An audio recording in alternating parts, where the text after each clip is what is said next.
अल्हम्दुलिल्लाह वस्सलातु वस्सलामु अला रसूलिल्लाह। Group of मसाइल और उनका हल।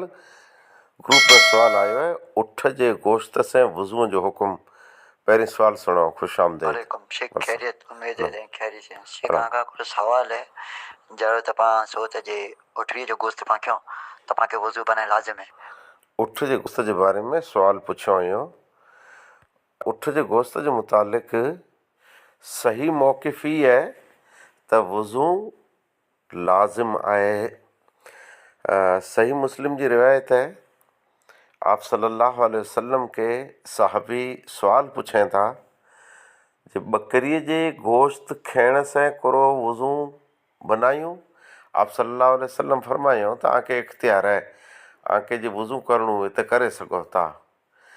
फिर सवाल पुछें था त उठ जो गोश्त खियो अने वज़ू बनायूं। आप सल्लल्लाहु अलैहि वसल्लम फरमायो हाँ, वज़ू बनायो।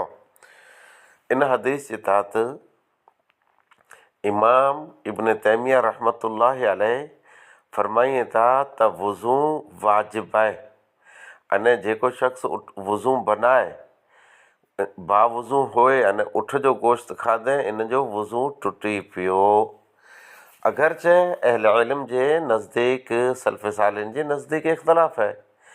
इमाम अहमद बिन हम्बल रहमतुल्लाह अलैह जो मौक़िफ़ ई है जे उठ जो गोश्त खाइण से वज़ू टुटी पए थो, जॾहिं त जमहूर जे नज़दीक नथो टुटे।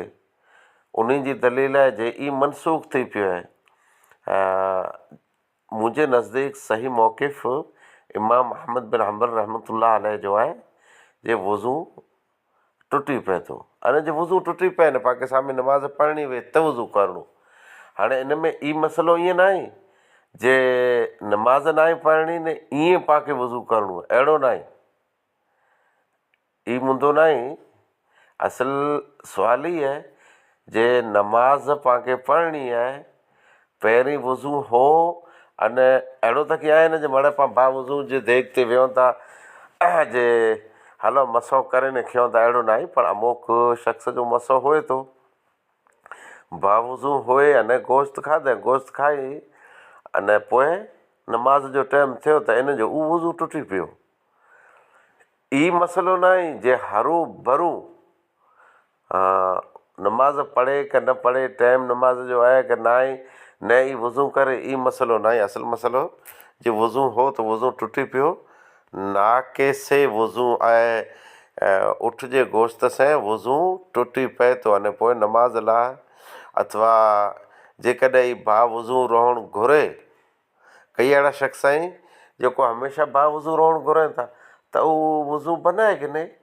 अने ईअं न सम्झे जे लाज़मी असांखे हरू भरू उठ जे गोश्त खाइण खां पुॼाणा वज़ू करणो पवंदो, अहिड़ो को मसइलो न आहे। वाख़िर दवाना अल्हम्दुलिल्लाहि रब्बिल आलमीन।